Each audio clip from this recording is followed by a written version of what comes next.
Hello, and welcome to COVID Confessions. This episode, we interview Erin Holly, a teacher at St. Paul's School of Northern Lights. This interview was super interesting for the two of us, especially Kai, as Erin was someone she worked with during her shadowing experience. Erin's experience as a teacher was really interesting to hear, and there's a lot of great perspective in this episode. I hope you enjoy. Hi, so we are here with Erin. Hi, Erin. Hello. If you just want to give us quick your name, pronouns, and relation to the school system. My name is Erin Holly. My pronouns are she, her, and I am a special education teacher at St. Paul's School of Northern Lights. We do a co-teaching model in our school, so while my title is special education, or actually in our school it's called special rights, I also co-teach a 6th grade math class and then the 6th through 8th grade ELA classes as with the general education students. Mm-hmm. So, can you tell us a little bit before we start about what your job entails? sure. So this year's quite different from years past based on that co-teaching model. Mm-hmm. So I start my day with prep time, which is really nice. Then I have the 6th grade math class. Then I do an individual check-in with a student who's on homebound right now. So that's more part of the special education portion of it. Mm-hmm. Then I do in the afternoons. I forgot it. This is a recent addition. I do a kindergarten reading group. That's since the last I saw you. Yeah, that's real different from the middle schoolers. Yeah. So that's the longest 20 minutes of my day right after lunch. And then I do the ELA, whichever group I'm working with that day in the afternoon. Then I do pull-out minutes with students after that, and then I end my day with about 45 minutes of what they call due process time, which is for special education, that's due process is all of the paperwork. Mm-hmm. So time to work on that. Awesome. Yeah, thank you so much. How long have you been within this job and just the school system as a whole? Sorry. Sure. This is my 6th year teaching and my 4th year at this school. Mm-hmm. So prior to this position, I was a general education teacher. I did a year 5th, a year 4th, and then that school shut down. Mm-hmm. And then they needed a special educator, and I was game, so fell into this job. Awesome. Nice. How do you like working there? I love our school. Yeah. It's so weird, Mm-hmm. and so we're still figuring things out. We've got a lot of wrinkles in there still, but it's we're making the path as we walk it, so to speak, and just have a lot of really committed people who are share the same vision I have for how we see children and how we see education in general, which is basically to see, acknowledge them as people first, and everything else actually comes second. So, so we prioritize relationships and those sorts of things, and which has allowed us a kind of unique thing in our school is we have a large proportion of our children identify LGBTQ. So we actually we use Slack as a communication with our staff. I'm not sure if it's it's an app, but it's a secure app so we can communicate. And we have a channel within that's just student names and pronouns updates because it's, and some of them really get liberal with it where it's a daily change sometimes. And they really get, we have a kid who wants to be called Coyote and one that, but anyway, it's what I think most students have identified as a safe space. We also have a number of staff members who are openly LGBTQ plus, and so that helps create that atmosphere.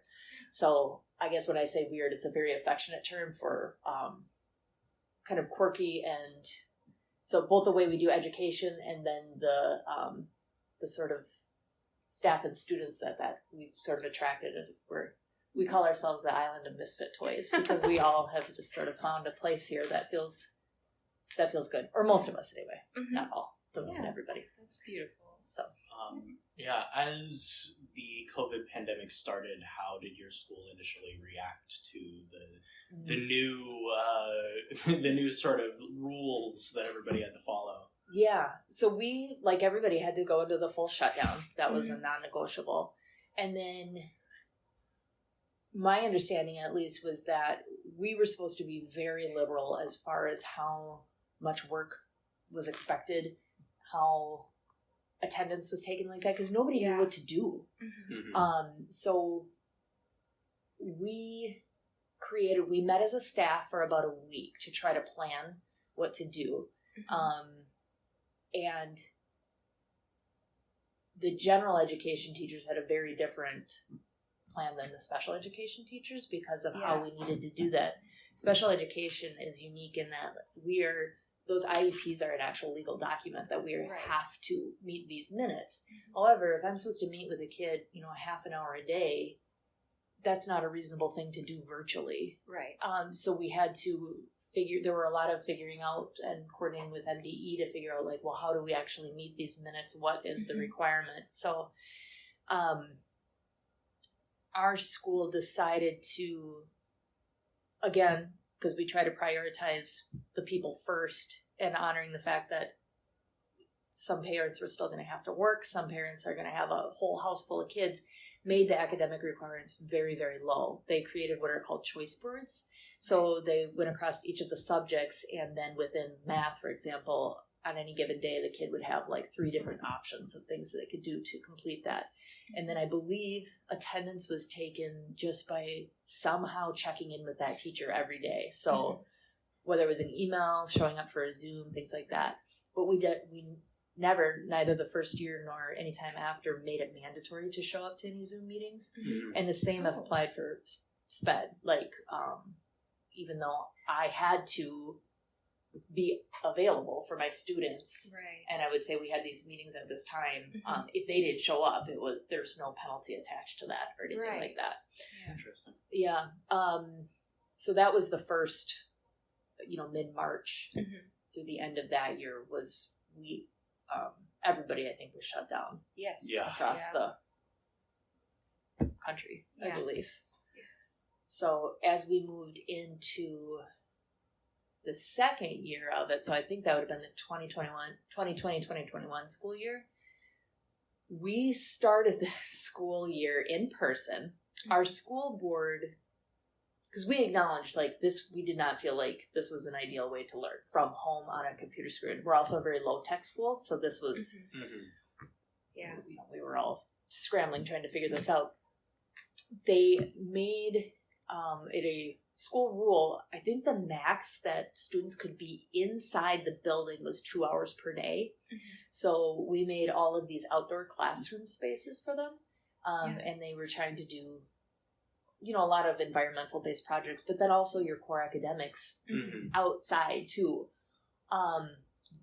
which sounds fine and is fine in like September, but that happened to be the year that we had 3 snowstorms in October. Oh, it God. was horrible. And they couldn't come inside. Like, I remember one of our first grade teachers, she was like, I had kids hanging off of me, sobbing, asking to go inside, and I couldn't let them go in. Yeah. So it was kind of one of those ideas that seemed good on paper, and then in reality it was terrible. Yeah. And who's going to learn math when you're soaking wet, freezing cold? Yeah. And that was just, it didn't work well. And then I believe it was after Thanksgiving break, the COVID numbers spiked again, and we went into full distance learning mode again through, I think it was through March. It was almost all winter that we were distance learning. They maintained the same model as they did the year before with these choice boards.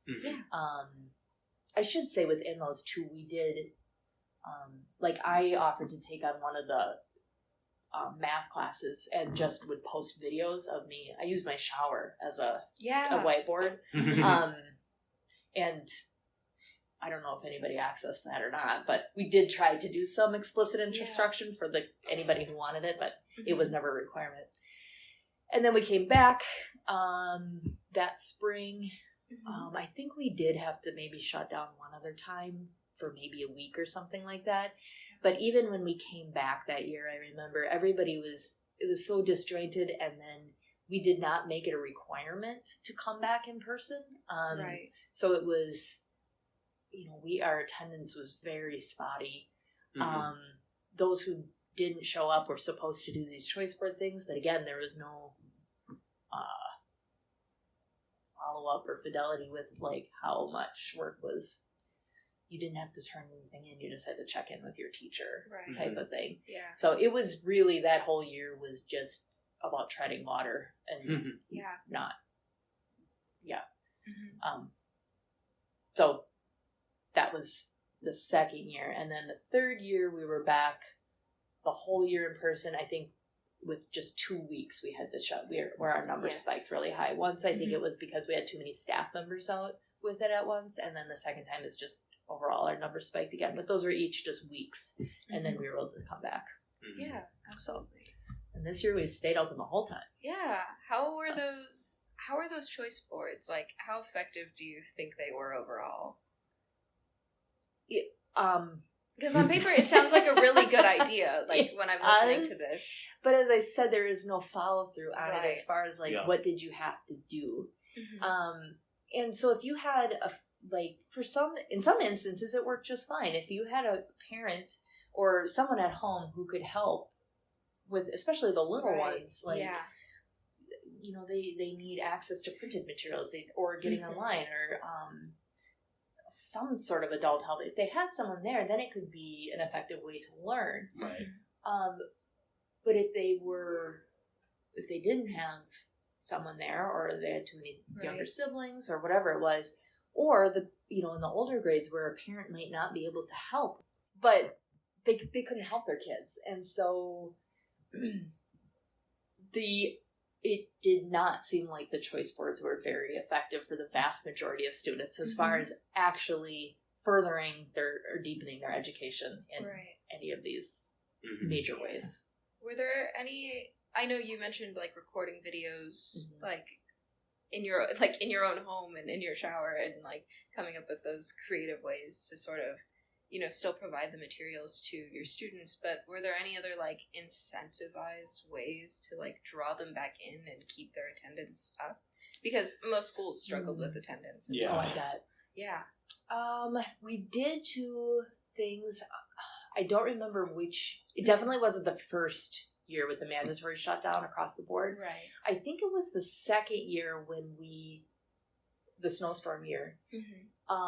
On Fridays, it was optional, but the kids were invited to come on site for just field trip days, Yeah. where we're fairly close within walking distance to the Mississippi, and so we would 1 or 2 teachers would take a group of students down there. Mm-hmm. It wasn't an incentive to do the choice board at all, but it was much more of again, to prioritize those relationships and to have some face-to-face contact. Yeah. But as far as like incentivizing the work to be done, Mm-hmm. to my knowledge, there was not any Yeah. level of that. Yeah. No requirement, no sticker. Yeah. Yeah. So, How, like, looking back on it, do you think there was a different way you guys could have approached it? Or, like, I mean, the hindsight is, like, 2020. So, Right. like, when you're looking back at it now, are there things that you're doing currently that you wish you could have applied during that time period? Or, not knowing everything that the school board made their decision with, or what they factored in, right. if the goal was to have this actually be a year of learning, we needed to do things like having some level of explicit instruction with materials that they had to do in hand in. Right. That doesn't align well with our school model in general, because we do a lot of project-based learning and things like that, where it's very little worksheets and things like that. Mm-hmm. But with the way we did it and nothing getting done, I don't know of another way to actually get some of these concepts. Math is the one that really stood out the most as being where it fell off the rails. Yeah. It isn't a subject that lends itself well to just sort of experiential picking things up. I mean, some of the basic concepts, yes, Yeah. but you get into anything with a standard algorithm or something, you've got to Yeah. just go through it, and like somebody's got to walk you through it, and you have to practice it, right? And so by not having any level of that, what we're finding now is that we've got kids with these enormous gaps in their learning that were, Yeah.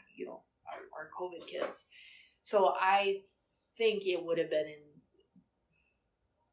in the student's best interest to have more concrete expectations and then more explicit instruction, whether that is a live Zoom where you have to show up to it, Right. or if it was a video that they could access. I also have a unique experience.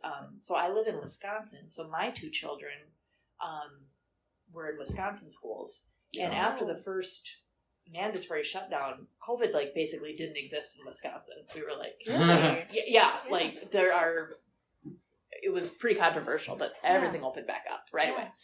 And so they were in school that first 3 months or whatever when we all shut down. Their experience was very similar, where it was very, very minimal. They did have more expectation than our kids did, but not a ton. But the second year, when the couple times that they did have to shut down, their rigor did not lessen much at all. Wow. Yeah. They still had mandatory Zooms, or if not Zooms, then like Khan Academy or something like that, where they had to do this. You had to do the assignment. And so there was not much of a gap in their learning at all. They were able to really do a continuous. And I don't want to put any...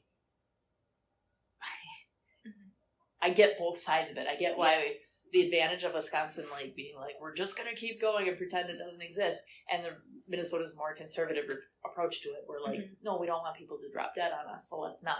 Yeah.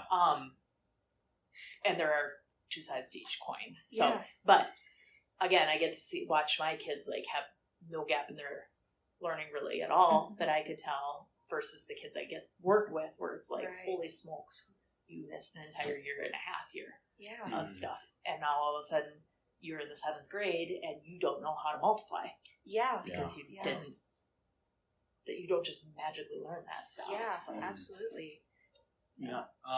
As COVID progressed, what were some of the changes that you noticed with students, how they handled things, generally how they felt?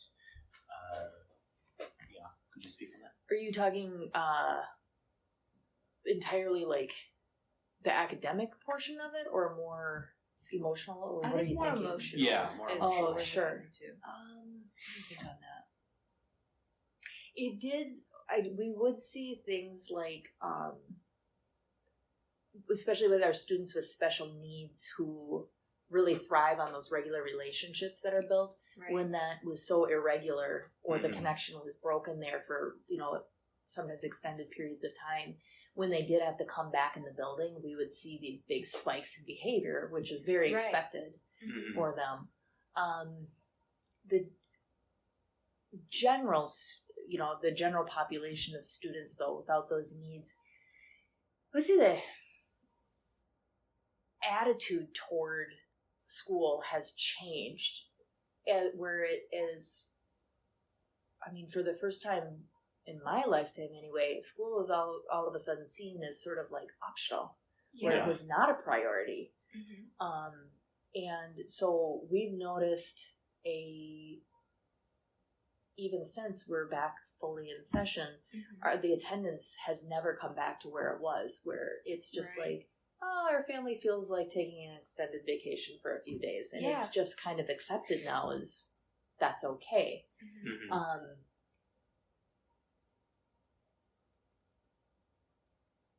It is also, I wish I had a better lens for you too, because my role has changed so drastically between the COVID years versus this year, where I'm in the gen ed classroom and have that view, versus before in special education land when it was much more, I saw a much smaller population of students. There was a very small subset of students where we actually saw them do better and come back to school in a better place.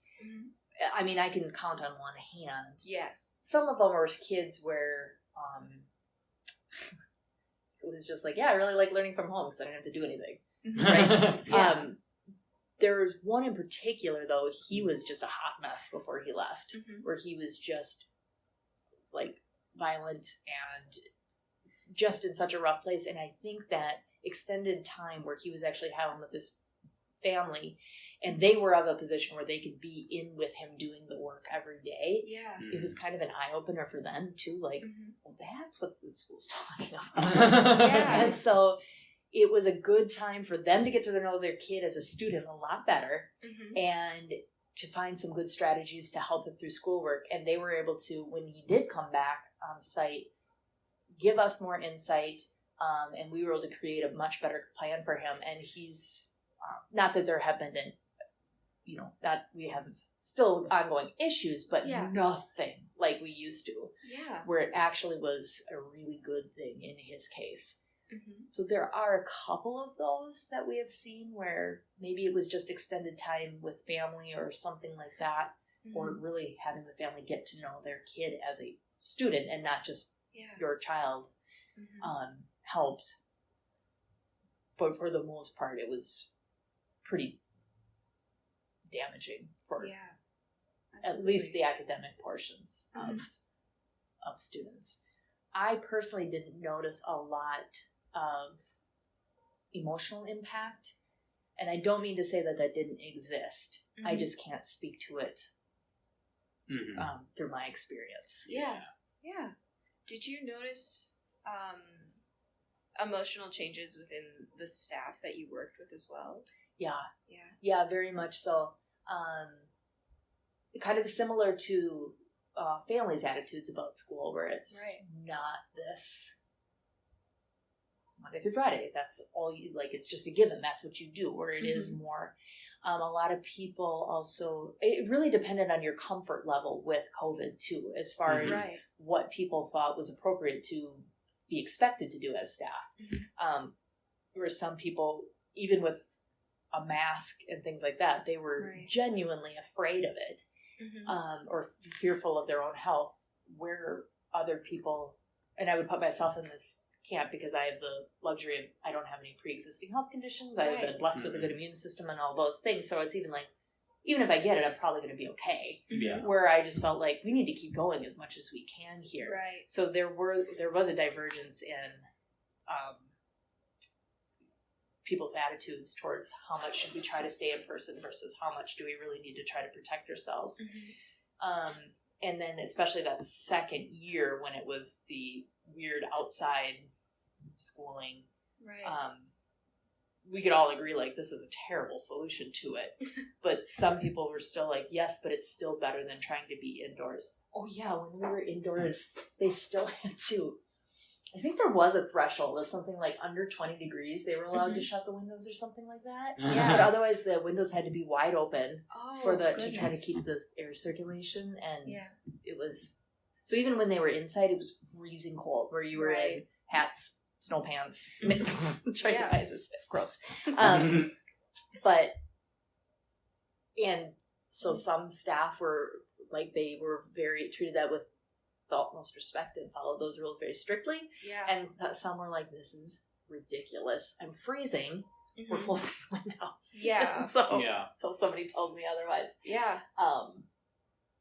And then I think with respect to the teaching as well, I did see much less urgency with the teachers, even when we were back in person, where it was just like, well, we're just surviving. We're just getting through. This isn't about actually learning new material this year and things like that, that maybe were unique to our school. But it was pretty noticeable. And to me, it was kind of alarming because this isn't time that these kids get back. You know, I mean, I didn't want to not give COVID the respect it's due, and to give it, you know, the literal space that we needed to keep ourselves safe from it. But some of these, I mean, all of these kids, they don't get that year of learning back. And it felt like when we were there, we needed to make the most of it. And I just didn't see that happen across the board. Some people really did. Some people just kind of coasted through. And I think we're finally starting to get back now to understanding that this is, not time we can keep wasting, so to speak. We have to get Definitely. on this. Absolutely. During the pandemic, how difficult did you find it to support students through like distance learning and whatever sort of like new thing with the choice boards and the trying to do it outside? How difficult did you find it to support students during that time? So during distance learning, again, they had the option of coming to their sessions or not. Right. Yeah. And they did not. Yeah. I had a couple of faithfuls who Yeah. they came, and usually they were the ones that had parents at home who helped them get online. But the vast majority just did not show up whatsoever for their minutes. We did not, to my knowledge, we didn't have any. So we never, again, some teachers would have optional Zoom times where they would Zoom and meet with their class live. But those were not generally academic times where like it could have been a situation where like the special education teacher could have joined the Zoom call and done breakout rooms or something. They were more like, let's read a book together and just these, where it was like, you don't need more support for that. So, and then a lot of kids that we see for special education are for behavioral needs, and they tend to not have the same types of behaviors at home in a different environment. Right. So I don't need to see you if there's not a problem right now. Yeah. So that was another really fun thing that second year, the MDE made us create. So anytime a kid has an IEP or a special education, they have this IEP, then we had to do what's called contingency plans. So it was like an alternative IEP for what would happen if we went into distance learning, what the minutes would look like. Yeah. Exactly. So not just fly by the seat of your pants. It had to be written down. Then you had to do a third one that was the hybrid plan. So if you did some sort of combination, that was great. Sounds like a lot of work. Oh my God, it was so much paperwork right at the beginning of the year. But then you didn't have to do it when you did switch models. Yeah. It was like already set in place and that was the plan. But it was also, we all knew it was like, all right, we're going to meet with this kid how many days a week for how many minutes at home and knowing that the kid's not going to show up. So it was a waste of time. But I forgot. I think I got sidetracked. Could you repeat the question? Yeah, just like looking at how the difficulties with supporting students through your through like distance learning and stuff. Yeah, it was very difficult to meet their needs, even with kids who we knew really did need a lot of support and should have been on these calls. And I mean, there was nothing we could do to make that. To make that happen. And then back in person, of course, it was far easier. It's always easier to do it in person. Absolutely. But there was just no recourse that we had to try to, and I'm not even suggesting that there should have been any recourse to make somebody get on a call because we don't know what the family situation is. But a lot of those kids were just kind of, good luck. You're on your own. I did have some that would contact me and say, could you please help me with this assignment? And then I could sit down with them specifically, but that was really up to the kid and the family to, unless we had this designated time set. So I had a lot of free time during that distance learning. That's when I decided to go back for my master's, actually, because I was like, now's the time. So, absolutely. Nothing else to do. Literally nothing else to do right now. How have you, I mean, I guess COVID obviously isn't like completely behind us, but how have you guys been trying to make up for that lost year of like, I know you mentioned difficulties in math in particular. Can you talk a little bit about how you're trying to like bridge that gap? Yeah. So math again was where we saw the biggest gaps and discrepancies within students, especially if they came from other schools who had more like stricter policies about Right. coming to these Zoom meetings or doing some sort of work. So we'd have kids who were at grade level or kids who were 2 grade levels below without actually needing special education or things like that. So what we did for math this year, we took first quarter for our 4th through 8th graders. We used FastBridge is one of the national tests we use. Right. We do it spring and fall. So we took our fall data from that, and it breaks it down into strands of like where somebody has strengths and deficits, and tried to group our kids with similar deficits, and then took the teachers and split them up. So I had a group that we just did multiplication and division and just tried to get that set in place. So we did that for the first, I think it was the first, it ended up being roughly first quarter. Yeah. We did that for 2 days a week, and then we did grade level math 2 days a week. And then Fridays are we still have a weird Friday thing going on at our school for related to COVID. But that did help some too, because for a lot of kids it was like, we don't have a learning disability, nobody ever showed me how to do long division, so you just needed to walk me through it, and now I'm good.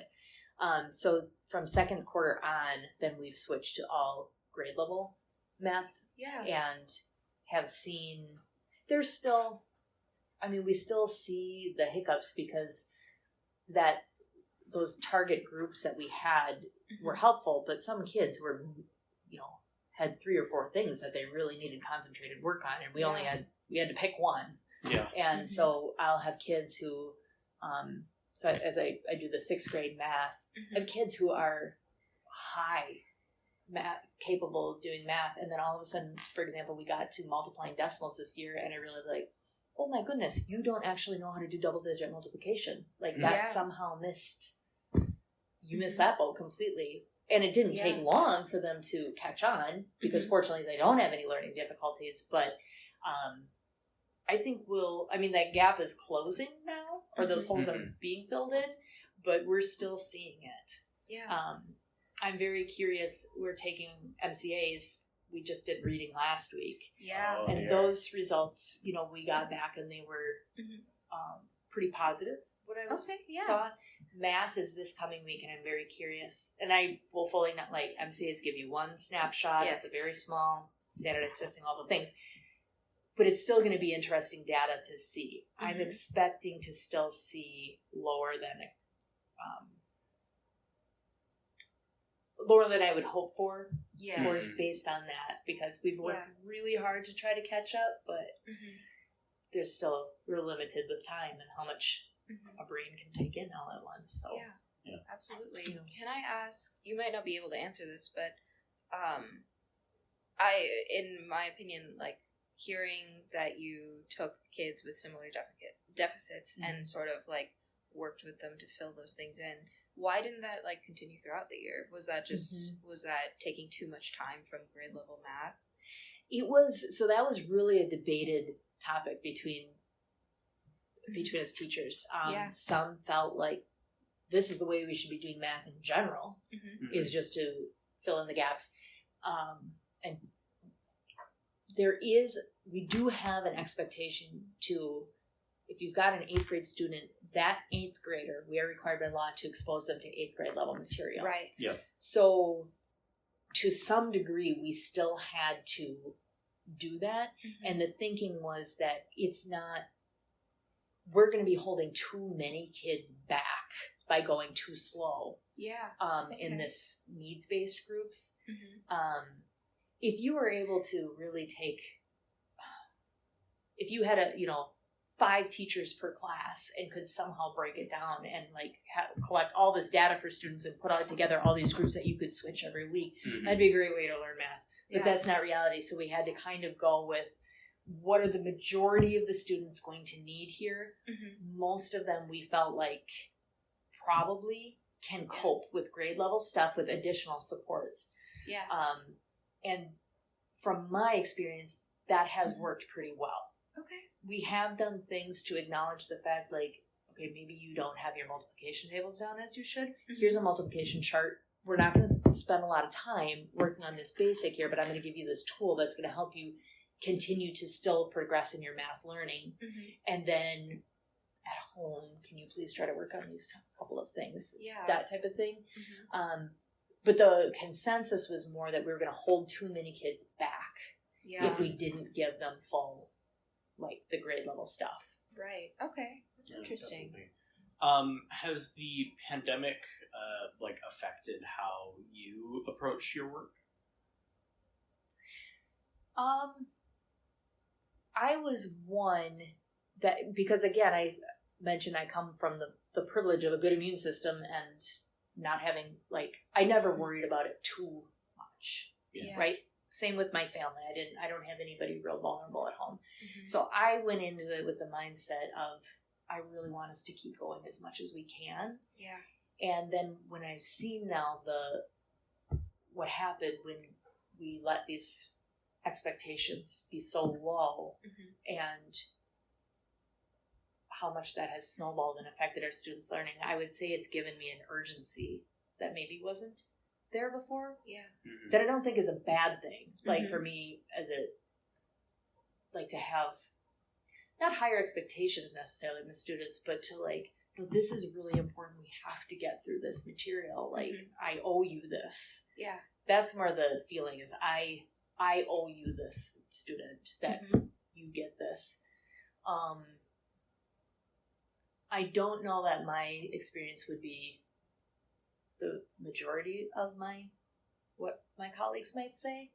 I was one of the just less worried about the COVID amongst the staff. So others probably would have a very different answer. Yeah. It also really highlighted the importance of the relationships that you build, especially with our higher needs students who have maybe not the best home life and really depend on the stability of school and the relationships they have at school as being the positive ones in their life. Yeah. Of really showing how important that is. That was a really hard thing to know, that some of them were having to be in a space where they did not want to be, that they maybe weren't safe entirely, or I mean, we did what we could, right? Schools provided food and things like that to families, but it was still, when we knew a child was going to be in a space that was not their safe place or their happy place, that was a really hard thing to have to just let them go. Yeah.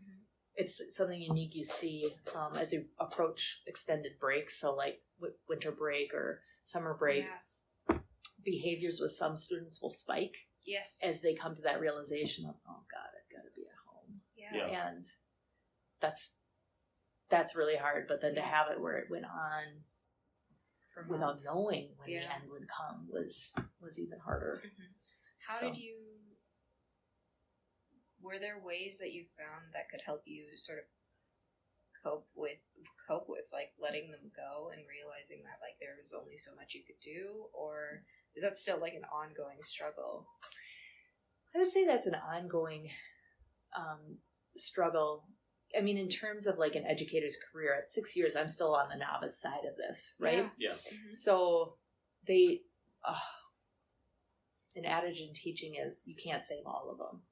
Yeah. Which is like the logical side of my brain understands that.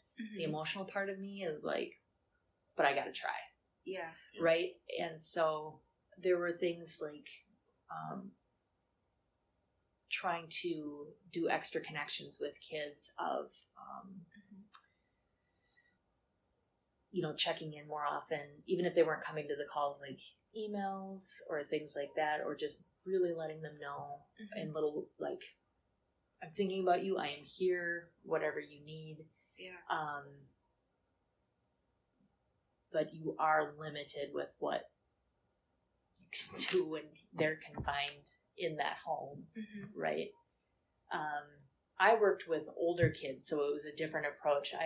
One of my colleagues worked primarily with the little ones, and she created these fantastic virtual classrooms with the, not emojis, but whatever they're called. You know what I'm talking about? give me the word. Yes. Okay, whatever. The backgrounds. And the Yeah, those filters, things. yeah. To try to get them, to entice them to come more often for those kids. To keep those connections a little bit more.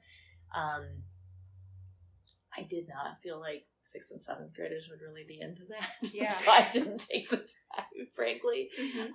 But just tried to let those kids know that I am always here. I'm just, an email, a phone call, whatever it is, right here for what I can help you with. Yeah. Which I try to do all the time, but especially during those times. But it is a constant reminder, like I said, of the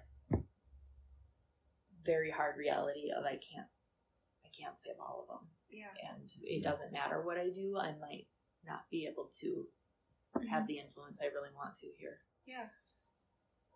How was balancing that with like, well, all of your work life with, having your own children, obviously having a very different experience in Wisconsin, like schools. Yeah. I am very fortunate. My children now are a freshman and junior. Right. So at the time they would have been, when it first hit, they would have been 6th and 8th grade. Mm-hmm. Very fortunate in they're both capable, independent students that have needed very little outside help from me. Yeah. Like they can handle their schoolwork pretty well. So they're also pretty responsible, where if that was the expectation that they got online, I did not have to get on their butt to they just did it. It would be interesting to me the couple times that they actually did have to go into lockdown and how much they would complain about it. And I was like, dude, you don't even like you have no idea. You're fine. So I was really lucky in that regard too, that compared to a lot of colleagues who I know were dealing with either kids with higher needs or younger children who needed much more support and demanded more of their time. So my experience was not super stressful. Good. But I think mine was unique in that way. Yeah. Well, that's still great. I'm glad that at least wasn't a huge stressor on top of your work. Me too. Yeah. Me too. Do you have anything else that you would like to talk about? Just kind of like as we're coming to a close. Yeah. I guess if we ever came to this again, God forbid, I do hope we take what we learned from this and come up with better ways to continue the education through this time. Because we, again, like you two would have been like freshmen in high school? Yeah, we just started out in 9th grade and it was not great. Yeah, you don't get that time back, right? Whatever you missed during that time, I mean, some of it you can make up, but some of it you can't. And so we have to keep that in mind when we are making our priority list, or what are we going to shut down and what are we not. The fact that you're only in school for a finite amount of years, and every second of that needs to be given as much of it as you need to get as quality experience as you can. So I think we've learned a lot. We've learned the technologies are available and better ways to use them and things like that. But I hope that we can go forward, if this ever happens again, and have a much more continuous, a better experience, that you won't lose an entire year or whatever it was for you guys specifically. That you didn't have to look back and say, "Oh, that was terrible." So yeah, absolutely. Yeah. Just like kind of as a final closing question, moving forward from the pandemic, what is your outlook on the future? Specific to teaching? Yeah. Teaching or working with students. Yeah. I can't imagine doing anything else. This is I even on the hard days, I love my job. I mentioned I took the pandemic when we shut down the second time. I was like, I'm going to go back to school because I'm going to get my master's. So my intention is to stay in. I really like the kids with behavior issues, so I might move into that realm a little bit more. But I'm going to keep doing what I do because I love what I do. So yeah, that's awesome. Thank you so much for taking the time to meet Oh, with you us, bet. especially in your free time and not working. So, No worries. yeah. So, That was awesome. Thank you very much. Thank you so much. yeah.